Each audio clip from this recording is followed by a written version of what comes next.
Paz do Senhor, igreja. Amém. Bom dia. De muita alegria, muito prazer, muito regozijo estar aqui nessa manhã com os irmãos, a convite do pastor Maurício, um homem a quem eu respeito, admiro, uma igreja sólida, bíblica, firmada na palavra. Louvado seja o Senhor por isso. Obrigado, pastor, que o Senhor seja continuamente abençoado na direção do trabalho que o Senhor tem dado aqui. Aqui eu estou com a minha esposa, aqui à frente, Daniele, minhas duas filhas, Olivia, Elisa, e existem irmãos também que vieram da minha igreja local, eu vou procurá-los aqui com os olhos, tem aqui a Raquel, Daina, está ali Adonias, Isaac é um visitante nosso, da nossa igreja, mas veio aqui hoje, irmã Tamires, Ana Vitória. Tivemos um problema com um dos carros, eu não sei se os irmãos que estavam lá chegaram, tivemos um problema no carro ali na rua, não sei se o David e a Samara também chegaram, né? Ah, por favor, então venham a ficar de pé os que nos acompanham da Igreja Batista do Discipulado. Ok. Obrigado. Amém. Mais uma vez, obrigado, pastor, pela oportunidade. Eu gostaria de convidar a igreja a abrir a sua Bíblia, por favor, no Salmo 1. Estaremos diante do Senhor, nos debruçando na palavra de Deus, no Salmo de número 1.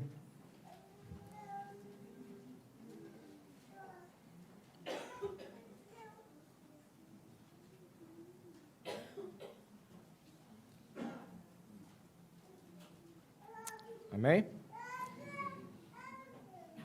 Estarei fazendo a leitura do Salmo 1. Me parece que usamos as mesmas versões bíblicas, né? NAA aqui também, né?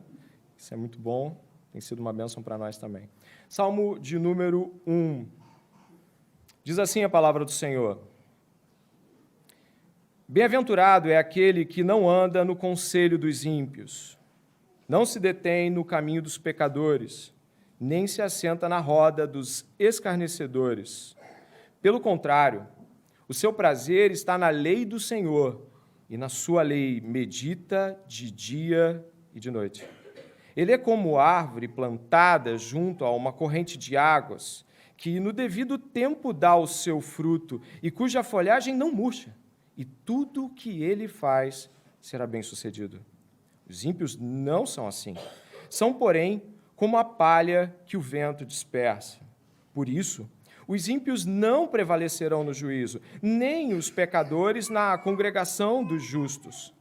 Eu convido toda a igreja junto comigo no verso de número 6. Pois o Senhor conhece o caminho dos justos, mas o caminho dos ímpios perecerá.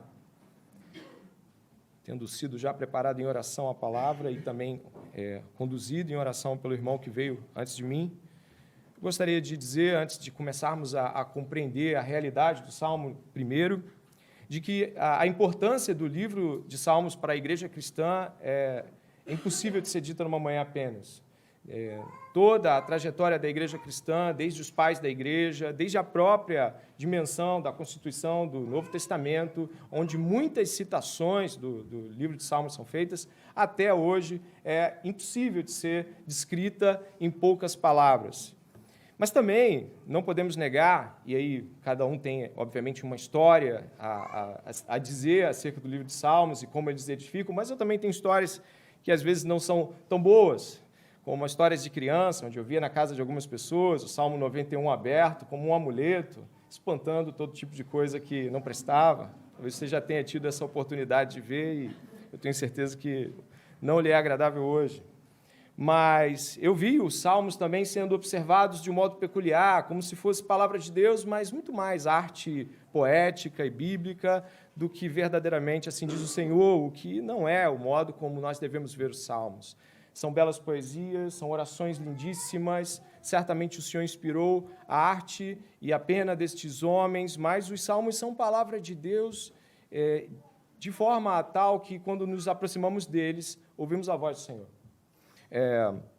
Alguns autores, eu mencionando alguns aqui, alguns comentaristas que pude trazer para trazer aspectos diferentes ao sermão, disseram que os salmos, dentre outras coisas tão importantes, eles são declarações do relacionamento de Deus com o seu povo.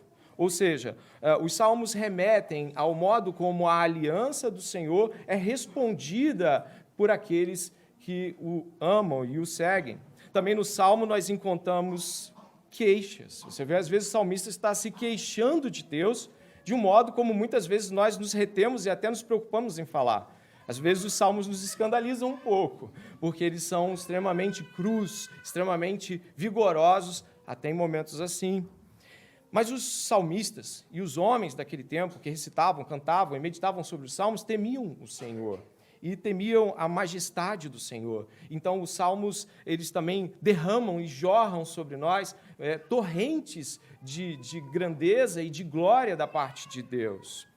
Nós encontramos nos salmos, então, essas dimensões, como no Salmo 18, onde Davi diz, eu te amo, Senhor, força minha.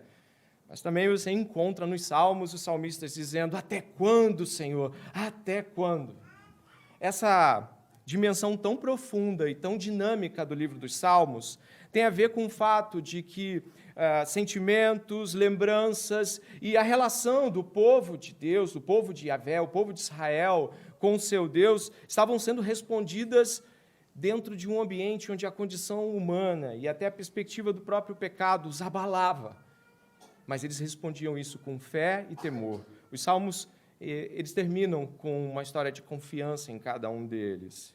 O Salmo 1, como você pode observar, ele é um salmo muito importante para entendermos toda a composição do livro de Salmos. O Salmo 1, que começa falando dos bem-aventurados aqui, ele, na verdade, ele abre com algo que não é uma oração. Como você pode observar, só repousar os olhos, o Salmo 1 não é uma oração. O Salmo 2 também não é uma oração. Encontramos orações a partir do Salmo de número 3. O Salmo 1 e o 2 são, na verdade, grandes chaves interpretativas para a compreensão do livro de Salmos. Ou seja, quando nós abrimos o Salmo 1 e o Salmo 2, nós encontramos uma compreensão para o todo do livro de Salmos. No Salmo 1, nós temos como se fosse um portão de um grande jardim de Deus. O livro de Salmos, os 150 salmos, são um grande jardim exuberante e belo das palavras do Senhor, e o Salmo 1 abre como portões para esse jardim. É claro, o Salmo 1 também quebra algumas expectativas que nós, às vezes, formamos em termos de como cultuar ou adorar a Deus. Os portões desse jardim nos mostram que devemos ter um olhar litúrgico diferente, ou pelo menos não restrito à compreensão cultica dos dias de domingo. Mas por quê? Se você observar, o livro dos Salmos é aberto com algo que não se parece necessariamente com uma entrada num santuário, e nem tampouco com uma ideia de se aproximar do templo. O Salmo 1 começa no dia a dia. Ele começa em uma relação do salmista, do povo de Deus, do crente, em uma perspectiva de dia a dia, de encontrar com uma pessoa, de falar ou não com ela, de se relacionar, ouvi-la, prestar atenção ou rejeitá-la. O Salmo 1, então, ele inicia a jornada do livro de Salmos, que citam o templo, que citam aspectos litúrgicos, que citam átrios, que citam muitas coisas que nos remetem ao culto, né? Ao dia de Shabat dos judeus. Isso não é uma negativa, mas o Salmo 1, ele já de cara nos apresenta a seguinte questão, de que o culto a Deus, ele deve pertencer a uma espécie de vivência diária, onde o mal é rejeitado, a verdade é aceita e os caminhos do Senhor são aplainados dia após dia, no seu trabalho, no seu andar na faculdade, no dia a dia das relações familiares. Então, o Salmo 1, para nós, é extremamente importante, porque ele quebra qualquer perspectiva estritamente litúrgica aquilo que fazemos em nossos cultos, e é muito bom estar aqui. Certamente os irmãos agradecem ter uma liturgia tão bem arrumada, tão bem ajustada. Não é sobre isso, mas é sobre termos o caminho do Senhor todos os dias da nossa vida. E a essa aplicação, diretamente, eu já falo com os irmãos, de que isso nos faz perceber a necessidade de um olhar profundo, de um olhar diário sobre o modo como caminhamos diante do Senhor. Então, o Salmo 1 já nos traz essa perspectiva tão importante. É Deus em todas as conversas, é Deus nos afastando de conversas ruins, é Deus nos colocando em caminhos retos, é Deus nos plantando como sua árvore em meio a águas do Senhor.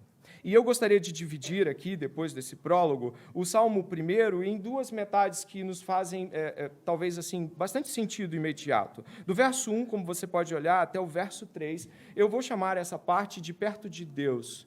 E do verso 4 até o verso 6, longe de Deus. Duas divisões apenas, nada difícil da gente lembrar. Eu gostaria de ler mais uma vez do verso 1 ao verso 3, para que possamos olhar com bastante cuidado o que vamos ouvir aqui do Senhor. Bem-aventurado é aquele que não anda no conselho dos ímpios, não se detém no caminho dos pecadores, nem se assenta na roda dos escarnecedores. Pelo contrário, o seu prazer está na lei do Senhor, e na sua lei medita de dia e de noite.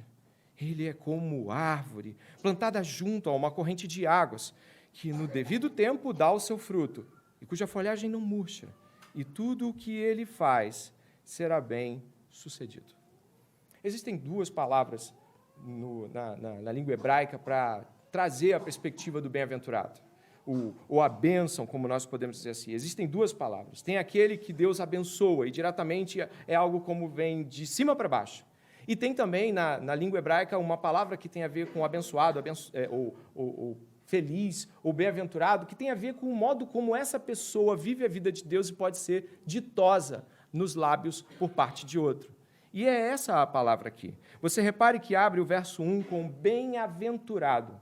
Isso quer dizer algo como alguém que está sendo elogiado por um tipo de conduta. Ainda que isso não seja meritório, isso não está pondo em conta aqui se ela é justa por isso, necessariamente. Não. Mas está dizendo que a bem-aventurança aqui tem a ver com um tipo de vivência que essa pessoa tem.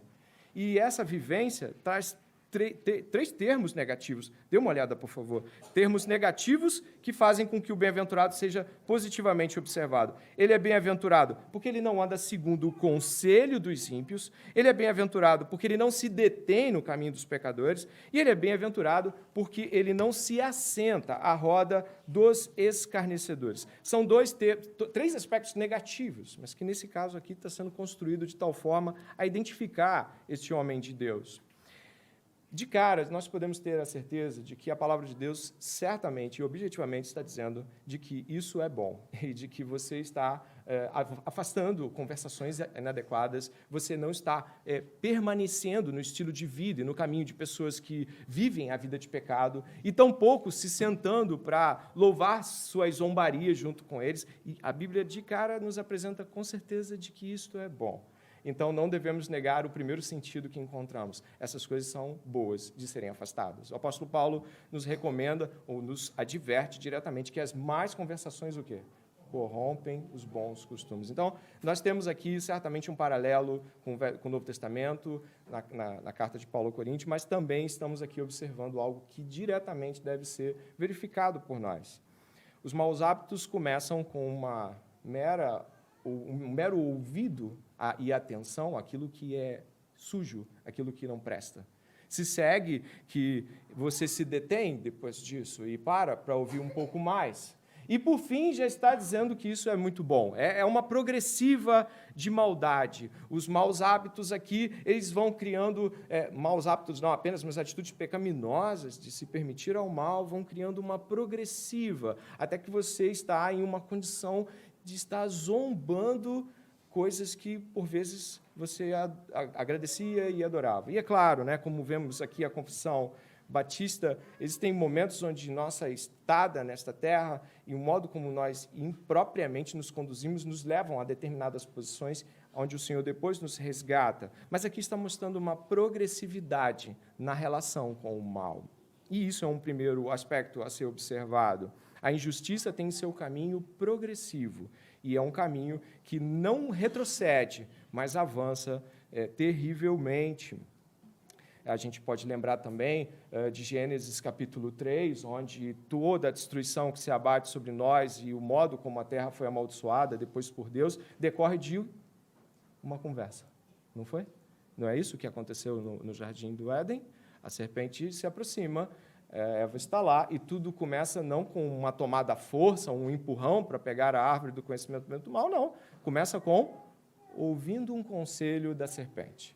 Então, desse modo, nós podemos considerar de que dar ouvidos ao mal e dar ouvidos às conversações malignas com o coração aberto e apreciação nos conduz a determinado estágio de maldade também.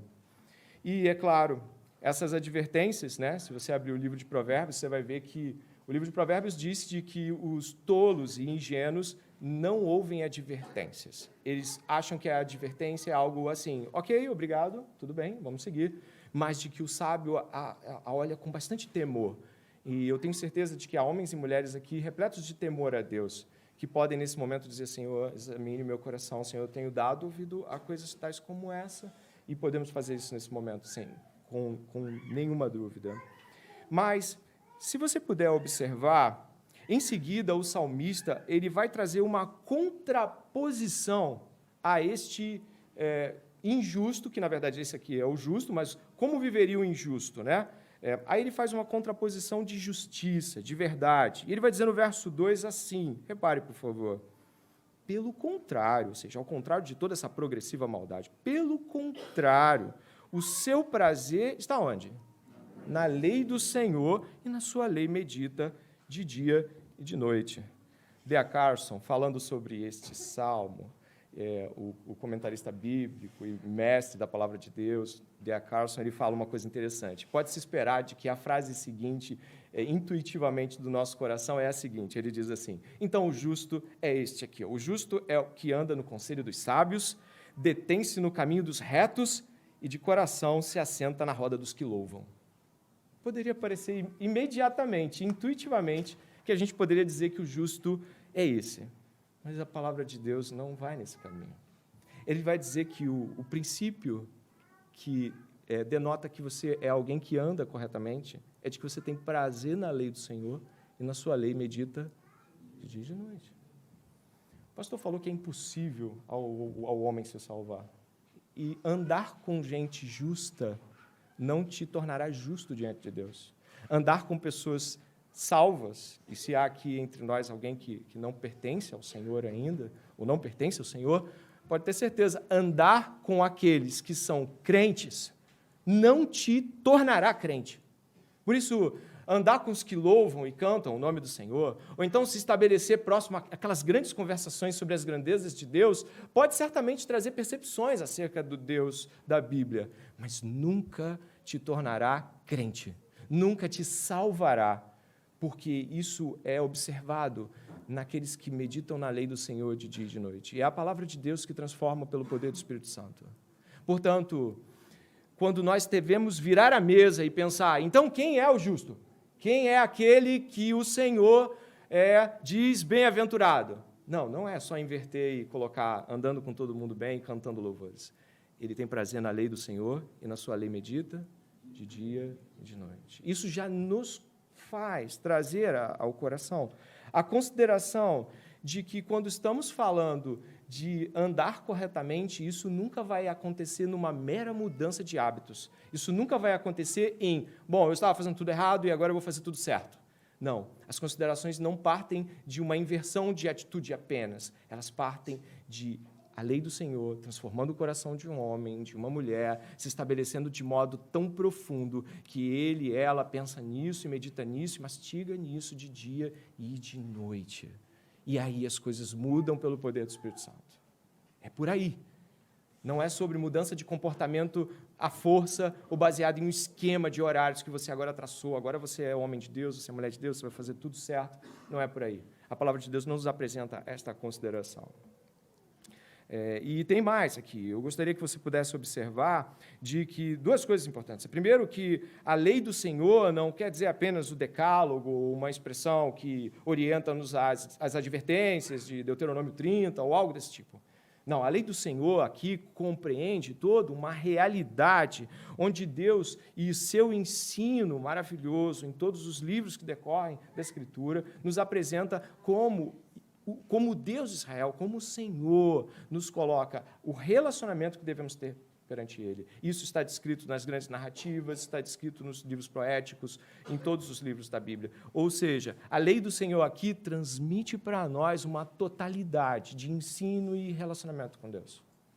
Portanto, estamos falando de que a realidade bíblica não nos coloca como pessoas que vão mudar por mudanças e decisões de comportamento, mas porque se debruçaram diante da palavra de Deus, se colocaram diante do Senhor, ouviram a voz do Senhor nas madrugadas a fim, debruçaram-se de manhã e abriram sua Bíblia e se colocaram diante do Senhor, clamando a Deus que mudasse seu comportamento pecaminoso, que mudasse seus hábitos por pecado, sua dimensão de achar que o pecado não é tão ruim assim, ao invés de ser odioso. E, portanto, nesta manhã, eu aplico ao meu coração e peço que todos reverentemente apliquem também de que precisamos nos debruçar diante das Escrituras e ir mais além todos os dias. Um dos seminaristas do pastor luterano Dietrich Bonhoeffer, em 1935, em um de seus seminários, ele escreveu para Dietrich e pediu que ele pudesse ler se estava certo sua consideração sobre meditação, a qual acho muito apropriada aqui. Ele fala sobre meditação, que é o que nós vemos aqui no verso 2, parte B, a meditação de dia e de noite, e ele fala assim sobre meditação, preste bem atenção. Nós recomendamos a meditação bíblica para moldar nossas orações e, ao mesmo tempo, para disciplinar nossos pensamentos. A palavra da Escritura nunca deve parar de soar em nossos ouvidos e deve continuamente trabalhar em nós ao longo do dia como as palavras de alguém que você ama. E ele diz ainda, assim como você não fica analisando todos os detalhes de alguém que você ama, você recebe com o coração aberto as palavras de alguém amado, considerações de alguém amado. Ele diz assim, alguém como o Senhor deve ser ouvido de tal modo a ser aceitado. Ou seja, você deve estar receptivo àquilo que está meditando e ouvindo. E, portanto, Maria fez isso. Maria, mãe de Jesus, fez isso. Ela guardava no coração, ela mastigava as coisas, as situações que aconteciam com Jesus e dizia que Maria guardava em seu coração. Ela meditava sobre essas coisas. E fica aqui mais uma consideração a respeito disso. Você sente necessidade de meditar? E quando você tem tempo, ou pode pensar naquilo que você quiser pensar, em que você pensa, ou em que nós pensamos. Se você tiver que instantaneamente parar para refletir sobre algo e buscar escape, a primeira coisa que vem é a última pregação do pastor Maurício, ou um devocional que você fez, ou talvez o que vem é o pavor e o desespero das coisas que nos pressionam. Quando você ou eu acordamos de madrugada, isso às vezes acontece, perdemos o sono, o que buscamos fazer? Mexer no celular? Acho que tem tanta coisa que nos rouba, certamente. Então, eu gostaria de refletir que a palavra de Deus meditada de dia e de noite, a palavra de Deus mastigada e considerada, como disse aqui esse pastor e seminarista da década de 30, ele fala sobre disciplinarmos os nossos pensamentos por meio da meditação, ou seja, trazer cercas para os pensamentos que não deveriam estar lá por meio da meditação da palavra de Deus. Essa palavra meditação, em hebraico, ela transmite uma dupla ideia, que também considera o fato até de sussurrar, né, de falar essas palavras ao longo do dia, e, Senhor, tua lei, eu medito. Então, trazer uma consideração muito intensa a esta realidade, não apenas parar os olhos e ficar olhando, mas se deixar penetrar pela palavra de Deus. E qual é o resultado disso? Dê uma olhada, por favor. O resultado disso é de que esta pessoa, ele é como a árvore, verso 3, né? A árvore plantada junto a uma corrente de águas, e que no devido tempo dá o seu fruto e cuja folhagem não murcha. Tudo que ele faz será bem sucedido. O Salmo 80 traz uma figura lindíssima. O salmista fala de que Deus tirou uma videira do Egito e plantou na terra de Deus e cultivou aquela videira e a fez florescer e ela deu frutos. Aqui você percebe que é como uma árvore plantada.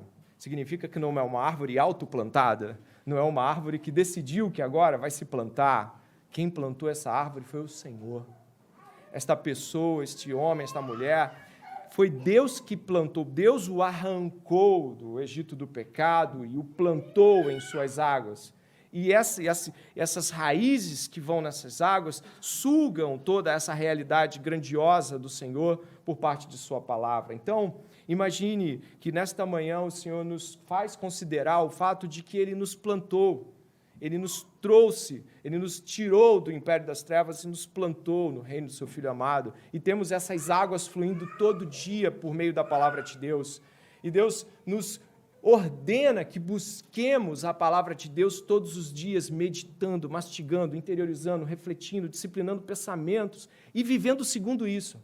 Para então, aquelas atitudes que nós encontramos ali no verso 1 e 2, no verso 1 propriamente, a rejeição do mal, o pecado não, aquilo se estabelece a partir da vida com a palavra de Deus e não numa mera mudança de atitudes. Observando essas considerações, eu peço agora que a gente faça um sentido oposto. Nós vamos olhar para os longe de Deus. Você vai encontrar aí, no verso 4, e antes disso, não posso deixar de considerar de que a palavra de Deus nos diz sobre esse fruto, essa folhagem que não murcha e tudo que será bem-sucedido. Quando você abre Gálatas, capítulo 5, a partir do verso 16, o que você vai encontrar é de que o Espírito Santo frutifica em nós. E aquela série de considerações, aquela lista enorme de como somos em Deus, pelo poder do Espírito Santo, tem a ver com o modo como nos colocamos diante da palavra de Deus e nos deixamos penetrar por ela. Vivemos na cidade, apesar de eu não morar exatamente no mesmo lugar que vocês, a gente tem uma similaridade na percepção social, todos trabalham pra caramba, todo mundo estuda pra caramba, todo mundo faz muita coisa, e às vezes o que você e eu fazemos é tentar colocar um lugar onde isso aconteça. Na verdade, assim, isso vai acontecer às 5h30 da manhã e tal. E eu acho que deve haver disciplina, particularmente eu considero que é positivo quando as pessoas estabelecem tempos para estar diante da palavra de Deus. Isso é positivo. Mas o convite aqui é de um refletir diário, contínuo, profundo, continuado, frutificante e de rejeição ao mal. Tá? Do verso 4 ao verso de número 6, nós encontramos os longe de Deus.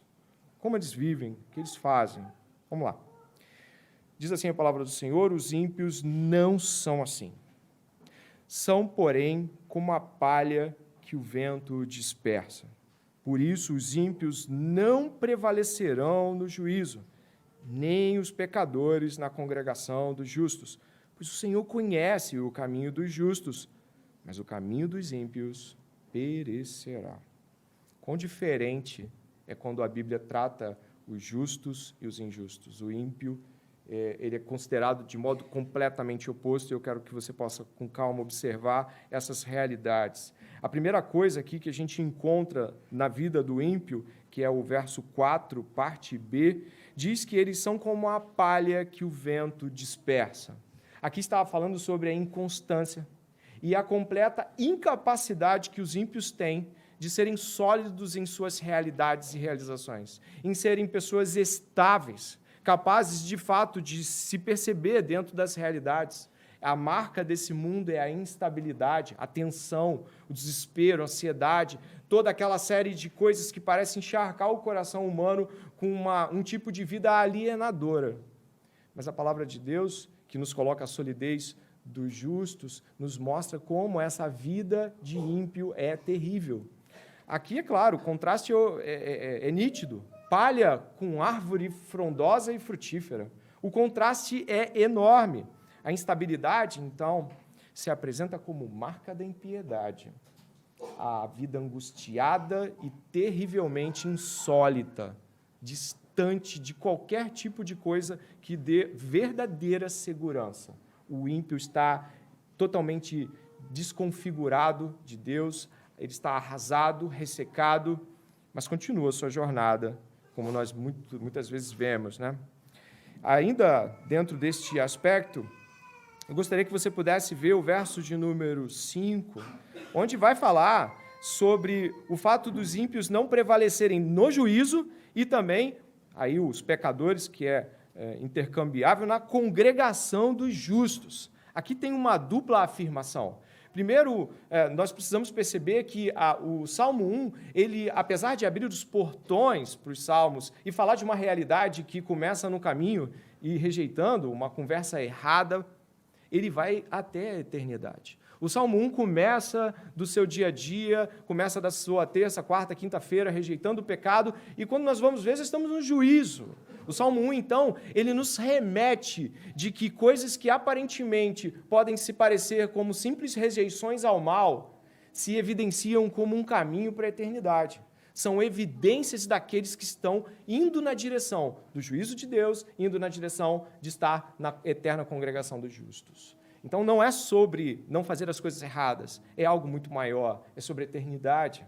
E aqui diz que os ímpios não prevalecerão no juízo. Significa que no dia em que estiverem diante do Senhor, eles não passarão a eternidade com Deus, serão julgados, tornados claros, absolutamente claros de todos os seus pecados, serão colocados diante de tudo que fizeram e lançados no lago de fogo e enxofre. Isso pode parecer algo que para muitos de nós é, nossa, mas eu estava conversando, estava sobre conversa e agora está sobre julgamento, mas é sobre isso que o Salmo quer dizer. Não é só uma conversinha com alguém, é sobre a eternidade.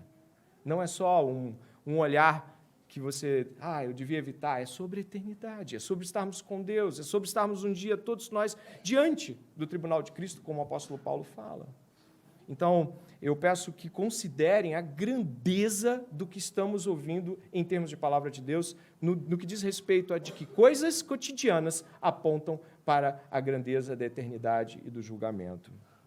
Ainda nesse aspecto aqui, nós percebemos que a ideia que o salmista nos passa é de que este não tem raiz e nem fruto. Ou seja, ele não tem absolutamente nada que faça permanecer e prosperar. Enquanto o outro tem raiz, tem fruto, tem água, tem folha verde, tem tudo mais, o ímpio não tem absolutamente nada. Ele está em um movimento contínuo rumo ao julgamento de Deus. Quanto a isso, é interessante observar de que o Salmo 1 também nos apresenta uma palavra que é muito comum, tanto no livro de Provérbios quanto no livro de Salmos, que é a palavra caminho. É um tipo de jornada, é um tipo de peregrinação nessa terra, é um tipo de caminhar. Né? Deuteronômio, capítulo 30, verso 15 e 16, Moisés vai trazer aqui, da parte do Senhor, o seguinte: Vês aqui, hoje eu te proponho a vida e o bem, a morte e o mal, porquanto te ordeno que hoje ames o Senhor teu Deus, que andes nos seus caminhos e que guarde os seus mandamentos, os seus estatutos e os seus juízos, para que vivas e te multipliques, e o Senhor teu Deus te abençoe na terra a qual entras e possui. A ideia de escolher entre o bem e o mal começa em amar a Deus, ou não amar a Deus. Amar a Deus é o bem, e vai frutificar, e vai ser grandioso. E não amar a Deus, não se entregar a Ele, não meditar em sua palavra, vai levar a palha que o vento dispersa. Eu gostaria de convidá-los a uma consideração bíblica em Jeremias, ao profeta Jeremias, que pode nos trazer também luz a esta perspectiva. Marque aí na sua Bíblia o livro de Salmos, a gente vai voltar, e vá até Jeremias, por favor, profeta Jeremias, capítulo de número 17.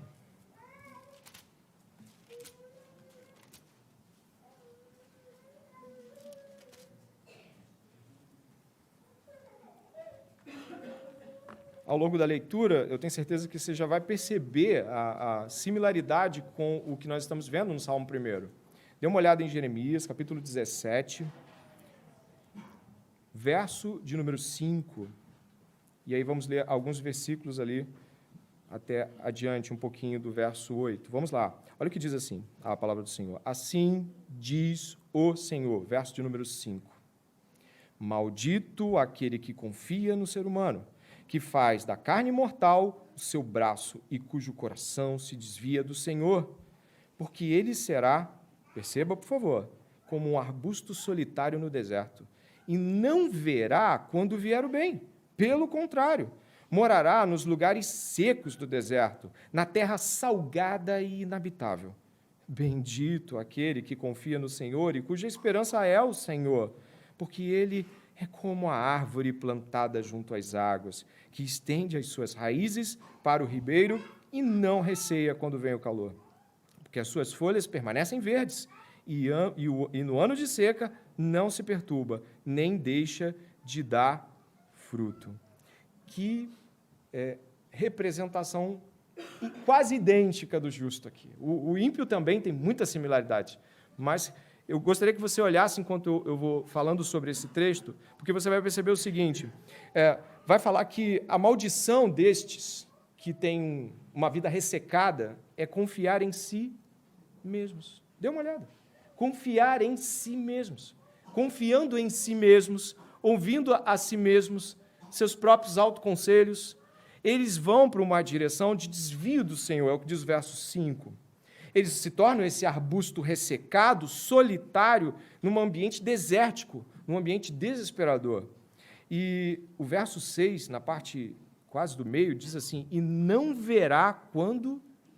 O que está escrito? Vier o bem. Ele não tem capacidade de perceber o bem. Aquele que vive segundo seus próprios pensamentos, segundo seus próprios conselhos, e seguindo o conselho de gente da mesma maneira, não consegue perceber a distinção entre o que é bom e o que não é, o que é justo e o que não é. Uma outra consideração terrível a se fazer é que confiar em si mesmo nos leva a acreditar em coisas que ressecam a alma, que nos afastam de Deus. Então, nesta manhã, igreja, conclamo a mim, a todos aqui, a observarem de que a confiança em si mesmo nos leva a essa condição aqui. E é claro, ninguém quer isso aqui, eu tenho certeza. O verso 7 vai trazer uma ampliação ou uma relação muito forte com o Salmo 1. Dê uma olhada no verso 7, ainda em Jeremias, olha só. Bendito aquele que confia no Senhor. Repare que confiança e desconfiança estão sendo trazidas aqui à baila, né? Aquele que tem prazer no Senhor, confia na lei do Senhor, né? Bendito aquele que confia no Senhor e cuja esperança é o Senhor, porque ele é como a árvore plantada junto às águas, que estende as suas raízes para o ribeiro e não receia quando vem o calor, porque as suas folhas permanecem verdes e no ano da seca não se perturba, nem deixa de dar fruto. Preste atenção. Apesar de o Salmo 1 nos fazer considerar de que parece que, estando no Senhor e tendo prazer na lei do Senhor, não vai dar nada errado do ponto de vista, vai dar tudo certo, é frutificação sem parar, né? Aqui nós vemos que a consideração se amplia para o fato de que vai vir tempos difíceis. Vão haver tempos de extremo calor, sequidão, vai haver seca, mas ele não deixa de frutificar mesmo em meio a condições adversas. Olha quantas coisas nós temos implicadas em ter prazer na lei do Senhor, confiar no Senhor, esperar no Senhor. Todas essas coisas, elas vão trazendo desdobramentos enormes, enormes, enormes. E, é claro, o verso 9 vai dizer que enganoso é o coração, mais do que todas as coisas, e desesperadamente corrupto, quem poderá entendê-lo? As considerações que nós temos, então, aqui em Jeremias, voltando já para o Salmo 1, é de que, em outras palavras, as consequências dos ímpios são sequidão, solidão e frustração. Eu vou repetir. Sequidão, solidão e frustração. É isso que você encontrou no texto aqui. E a consideração sobre os justos envolve uma vida próspera de justiça e retidão. E, é claro, o texto aqui não nos leva a considerar a prosperidade do ponto de vista financeiro, primazmente, mas sim a prosperidade de uma relação vívida e intensa com Deus. Quantas considerações sobre ter prazer na lei do Senhor. E quando nós vemos os frutos de justiça da parte do Espírito Santo, em Gálatas capítulo 5, nós podemos imaginar que esses decorrem de uma vida espiritual plena e cheia de vontade de ler a Bíblia, mastigá-la e meditá-la e vivenciá-la todos os dias, não é? Nós encontramos Jesus ressaltando estes aspectos em Mateus capítulo 7, que vai ser a nossa última abertura de textos já. Mas gostaria que você voltasse, por favor, até o Salmo 1. Nós estaremos aqui considerando o verso 6 agora, por favor. O Salmo 1, no verso de número 6, diz assim: Pois o Senhor conhece o caminho dos justos, mas o caminho dos ímpios perecerá. Essa palavra é paralela e intercambiável e traduzida como a mesma palavra perecerá que você encontra em João 3,16, por exemplo, né? De que aquele que permanecer rebelde a Deus, João 3,16, 17, 18, 19, vai falar sobre aqueles que permanecem rebeldes a Deus, não amam o Senhor, não recebem seu Filho, perecerão. É a mesma palavra. Tem a ver com o perecer eterno, tem a ver com a continuidade dessa vida destruída que ele já tem, mas não consegue ver o bem, porque lhe falta a presença do Senhor. Por fim, voltando para Mateus, ou indo para Mateus, eu gostaria de considerar as últimas palavras aqui em Mateus, por favor, o Evangelho de Mateus, capítulo de número 7.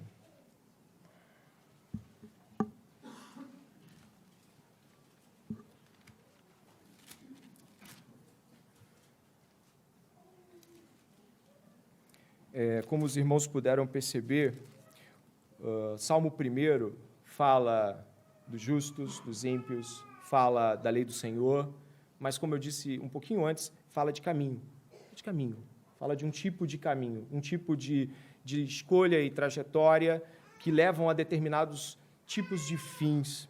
Em Mateus capítulo 7, verso de número 13, você vai encontrar um texto muito conhecido por todos nós, que fala sobre os caminhos estreitos e caminhos largos, a porta estreita e a porta larga. Dê uma olhada, por favor, no verso 13 de Mateus, capítulo de número 7. O Senhor Jesus diz assim, entrem pela porta estreita, porque larga é a porta e espaçoso é o caminho que conduz para a perdição, e são muitos os que entram por ela.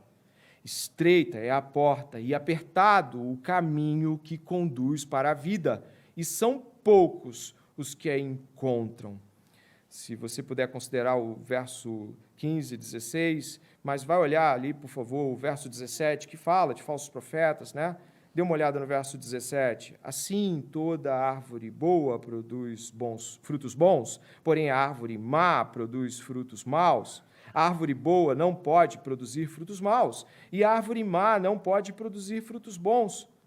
Toda árvore que não produz bom fruto é cortada e jogada no fogo. Assim, pois, pelos seus frutos vocês os conhecerão.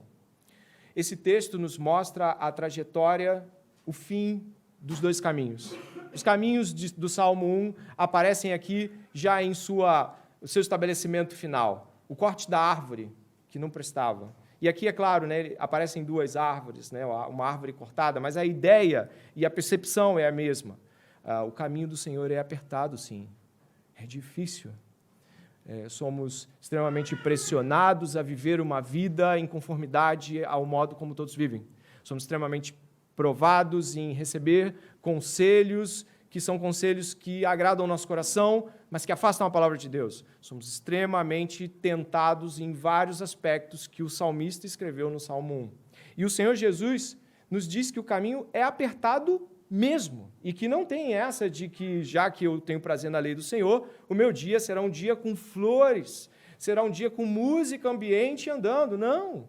Jeremias vai nos apontar de que este mesmo justo tem vida difícil.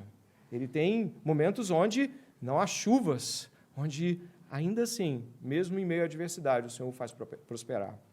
Nesta manhã, antes de terminar neste momento, eu gostaria de considerar com os irmãos a direção que Deus nos dá para que a palavra de Deus tome proeminência em nossas vidas. A palavra de Deus se estabeleça não como um aspecto do nosso dia, mas como uma característica reinante em nossos corações.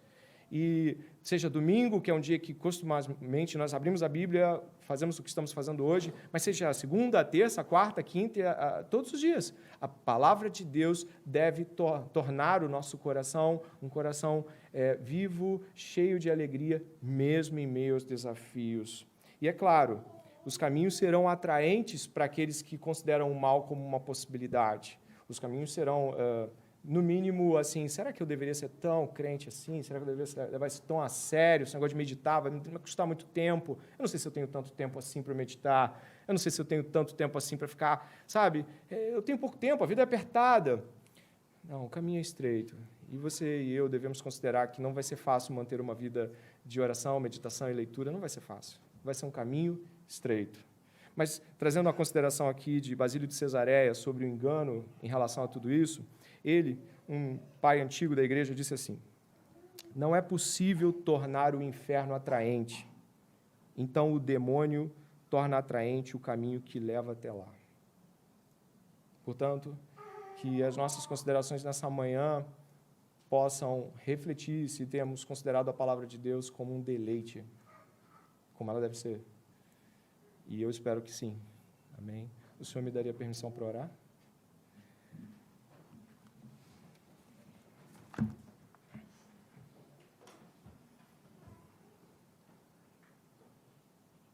Pai, graças te damos nessa manhã. Certamente o Senhor está em nosso meio, na presença do Teu Espírito. O Senhor tem falado aos nossos corações desde a preparação para o culto, as leituras, as considerações sobre os cânticos. O Senhor tem falado muitas coisas, de muitas maneiras aqui neste culto hoje. E agora, na Tua palavra, o Senhor nos ordena, Pai, que a Bíblia não seja considerada uma porção de nosso dia, mas todo ele. Que a meditação e a vida com Deus tornem aspectos, Senhor, antes secos, agora vistosos, verdejantes.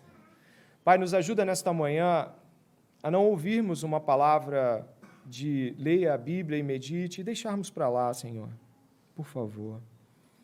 Mostra-nos, Senhor, a riqueza da palavra de Deus. Mostra-nos a preciosidade que está diante do Senhor nesta manhã. Mostra-nos, ó Deus, de que modo nós devemos, em Cristo Jesus, no poder do Espírito Santo, ouvir todas essas coisas e nos apegarmos a elas. Que não sejamos como a palha que o vento dispersa, vidas instáveis, inconstantes e ansiosas, mas que estejamos diante do Senhor. E mesmo em tempos difíceis, o Senhor nos faça frutificar amor, amabilidade, bondade, domínio próprio, mansidão, que haja isso em todo o tempo, Senhor. Pai, perdoa os nossos pecados no que diz respeito a muitos de nós, Senhor, talvez em algum momento, esta semana, este mês, termos desprezado as meditações e a intimidade com a palavra de Deus. Perdoa os nossos pecados e coloque em nosso coração um espírito renovado nesta manhã, para que venhamos a crer e nos entregar a tudo que ouvimos, Pai. Assim, alegres, desejamos ser, Pai, aquilo que já somos em Cristo, mas desejamos sê-lo de modo mais intenso, os bem-aventurados do Salmo 1, Pai. Assim, te adoramos, te louvamos e bendizemos, no nome do nosso Salvador, Jesus Cristo. Amém e amém.